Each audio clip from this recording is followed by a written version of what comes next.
Pour une ARS, c'est très important sur ces sujets de sortir un petit peu des débats qu'on peut avoir habituellement, où on parle de grands projets, d'investissements, d'infrastructures, de techniques, et faire un pas de côté, se poser et écouter des acteurs différents peut-être, pour parler de l'éthique avec une approche de sciences humaines, avec une approche usagée, avec l'approche aussi de professionnels à la fois du numérique et de professionnels de santé. Le numérique est toujours une question de vitesse, on a l'impression d'une accélération du temps, peut-être de rapidité.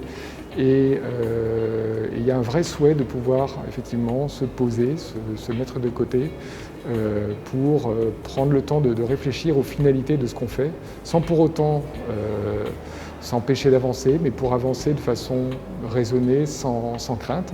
Et l'autre point que je retiendrai, c'est vraiment que l'usager doit être totalement associé et être au centre du dispositif, parce que, in fine, ce sont ces données dont on parle.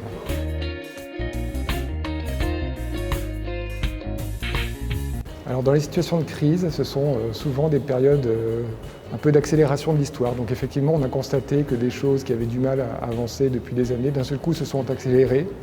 Et forcément, ça se fait parfois au détriment de certains garde-fous. Donc c'est le bon moment, la crise est loin d'être terminée, mais ça n'empêche pas de commencer à réfléchir sur ce qu'effectivement on doit faire pour accompagner cette évolution rapide sur laquelle il n'y aura pas de retour en arrière, mais qui mérite d'être accompagné, cadré, par la loi peut-être, et accompagné d'une démarche éthique qui est absolument indispensable. On ne peut pas dire que la fin justifie les moyens.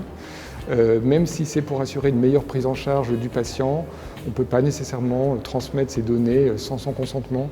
Ce n'est pas souhaitable, donc il faut bien qu'on remette l'usager, le patient au cœur du dispositif, mais la crise offre finalement une opportunité à cet égard.